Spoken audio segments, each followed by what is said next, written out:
ভোটে না দাঁড়ানো জল্পনার মধ্যেই অভিষেক বন্দ্যোপাধ্যায়ের সঙ্গে বৈঠক ঘাটালের তৃণমূল সাংসদ দেবের। শনিবার বিকেলে অভিষেক বন্দ্যোপাধ্যায়ের ক্যামাক স্ট্রিটের অফিসে আসেন দেব।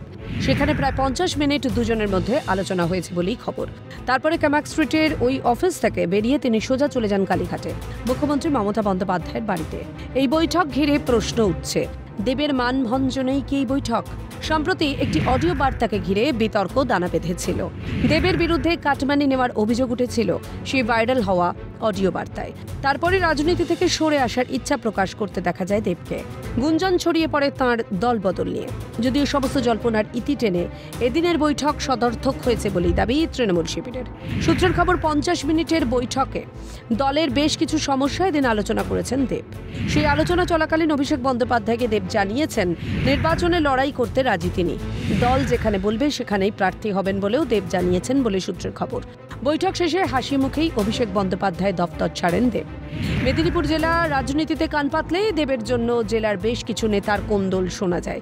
সম্প্রতি কালীঘাটে পশ্চিম মেদিনীপুর জেলা বৈঠকে কড়া ভাষায় জেলা তৃণমূলের একাধিক নেতাকে সতর্ক করেন। সূত্রের খবর, সেই বৈঠকে মমতা বন্দ্যোপাধ্যায় বলেছিলেন, দেব ভালো ছেলে, ওকে কেন বিরক্ত করছেন? তারপর হঠাৎই 3রা ফেব্রুয়ারি পশ্চিম মেদিনীপুর জেলা শাসকের কাছে চিঠি পাঠিয়ে ঘাটাল লোকসভার অন্তর্গত 3টি প্রতিষ্ঠানের পরিচালন সমিতি থেকে ইস্তফা দেন দেব। তারপরেই তাঁর সোশ্যাল মিডিয়ায় পোস্ট এবং লোকসভার বাইরে মন্তব্য দল ছাড়ার ইঙ্গিতকে প্রকট করে। যদিও শনিবার বিকেলের এই বৈঠক আপাতত সমস্ত জল্পনার অবসান ঘটালো বলে ধারণা রাজনৈতিক বিশেষজ্ঞদের।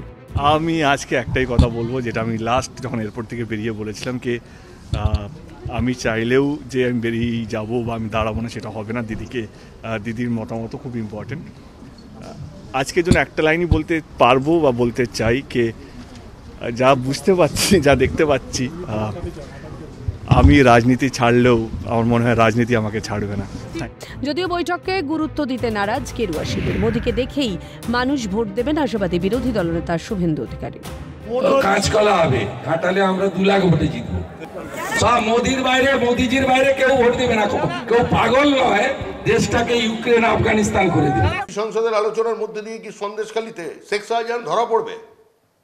জেলিয়াখালী সন্দেশখালীর মহিলারা শান্ত হয়ে যাবেন? ওই বৈঠকের মধ্যে দিয়ে কি ডিএ কর্মীরা তাদের বকেয়া ডিএ পাবেন? ওই বৈঠকের মধ্যে দিয়ে কি 40,000 যে চাকরি বিক্রি হয়ে গেছে সেখানে প্রতারিত মেধা নিয়ে যারা রাস্তায় বসে আছেন তারা কোনো সুরাহা করতে পারবেন? পশ্চিমবঙ্গে ক্রমবর্ধমান মূল্যবৃদ্ধি বন্ধ হবে ওই বৈঠকের মধ্যে দিয়ে।